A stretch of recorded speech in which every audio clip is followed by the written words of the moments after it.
Within a few seconds of listening to a drummer or watching a drummer play, you can tell what level that drummer is at.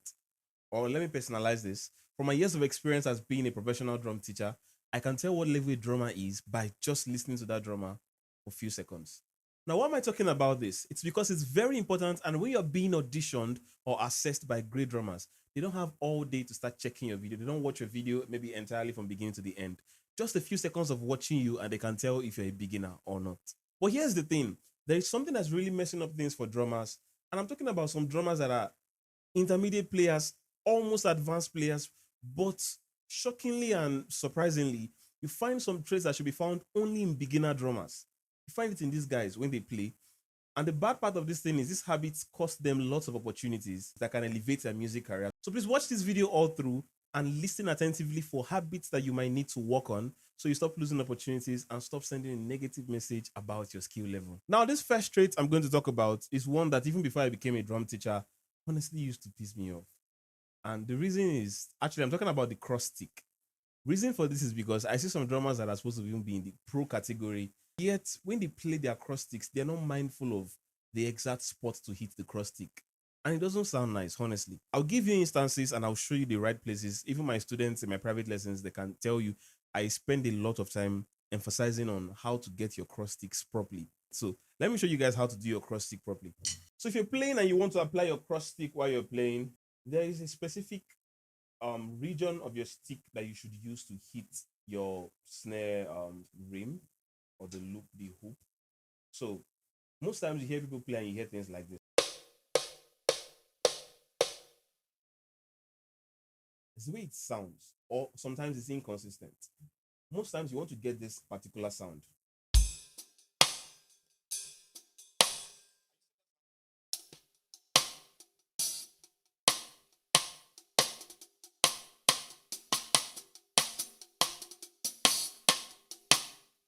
You see, and even if I was to take my eyes off the stick, off the drums, without looking at it, and I put my hand, somehow I'm able to figure out the exact spot and hit it and still get the exact sound without having to look at it.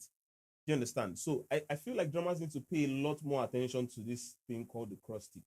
Because if you don't get it well, imagine pulling your stick a little bit like this. See what you're going to get. And you hear this a lot from drummers. I'm like, just push your stick. You need to have around 3/4 this range here on your stick. I believe you can see from this angle, this range here. If you want more volume, you see lots of drummers use the bottom of their stick for more volume. So you have, see? And then there are some tricks you can do with your cross stick if you're playing.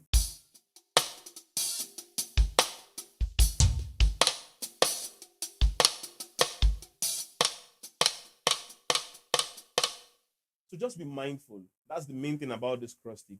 Be mindful. Don't just play anything that comes to your mind. It takes a while to actually get used to it. But just make sure you always want to hear the right thing. If you want to hear the right thing always, you always find the sound, the right sound. You always find it and play it. Now, talking about these habits and some other habits you might have, it's why it's very important to have an instructor. An instructor that's going to watch you very mindfully and check the things, see the things that you're not seeing. You understand? Because most times when you're practicing or playing, you might get carried away. And I saw a video lately that says practice makes permanent, and I really agreed with it. Or at least I would say practice makes almost permanent. Whenever you practice something very frequently, it gets so much into you that it's very hard. It's actually very difficult to unlearn a bad habit than to learn it. So I advise you get an instructor. If you're interested in having me as your drum tutor or as your instructor to help you not build this bad habit, you can reach out to me through the contact on the flyer shown on your screen right now and get registered. Distance is not a barrier. You can register from any part of the world. Let's get right back into the lesson. Now, the second habit that a lot of intermediate drummers are exhibiting, and it's making them look like beginner drummers, is bad grip. And no, don't just trash this and say you're not in this category. Trust me, it's doing a lot of damage, and a lot of people that have these issues do not know that they have it. You see some drummers that when they play, they're playing quite well, but taking a closer look at their playing, you begin to observe that their movements with their arms looks quite mechanical. It looks like they're playing like a robot or something. And this thing boils down to bad grip. Sometimes you play very well because of how you learned that with that bad habit. You still get skillful, but unknowing to you, you've picked up a very bad habit that can actually affect you health-wise also. And the best way to fix this particular issue is to understand how your body works. I've explained this in some past videos. Drummers, you need to understand that playing the drums, you have different joints in the body that helps you play effectively. We start from here, the hands, as your fingers. We have the fingers. See, they can move independently. Then we have the wrist. Then we have the elbow. Then we have the shoulders. The thing is, if you do not understand where to apply each of these places, you find some drummers that are playing something that is very little that they do not need to use their shoulders to play, and the whole body is moving. Are you playing a very simple groove and your hand is? Explain to me why you're doing that. You see some drummers that really want to play very fast. They want to play fast didos and all of that, but they want to use their wrist or their full arm to play it. You can't be as fast as someone that's trying to use his fingers. You understand? So some things you want to play, you use your fingers. If you watch very carefully, you see that my fingers, whenever you play very fast, the fingers just hold the stick like this. This same motion that is going on like this, if I was to try to get the stick to move at this speed with my whole hands, I have to imagine. But check the same thing, just the fingers. So drummers need to know, you need to take your time, observe what joints should I be using for this. If you're doing crossovers, fine, your shoulders coming, your shoulders and your elbow coming. Are you seeing? See? You understand? Get good grip. Sometimes you see some people holding their sticks at the bottom of the stick here. You're not going to be able to play certain things. How do you play fast notes? Because the reason why we can play some fast things are because we hold the stick here and then there's a part where we are pivoting the sticks. But if you hold it here, how do you do that?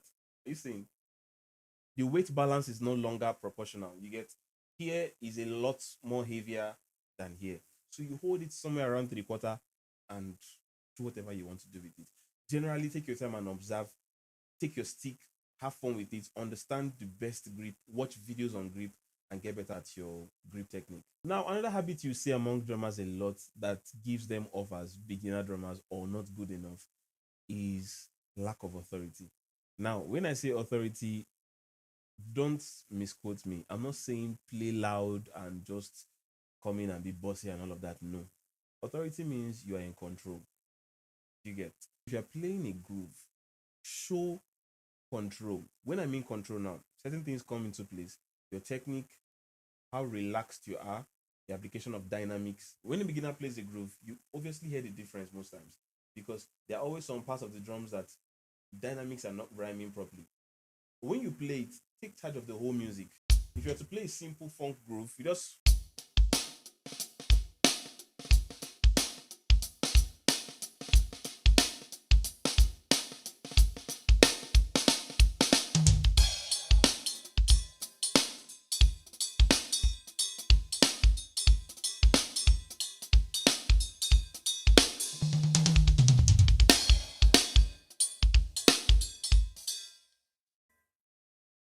basically all you need to do is come in, play the instrument like you understand this instrument, like you are in control of it.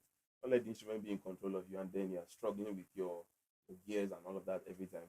So exact authority, go through all these points, check if there's anyone that you are lacking at, fix it. So you stop being perceived as beginner drummer or stop being perceived as someone that's not good enough when you actually already have skills. Do you understand?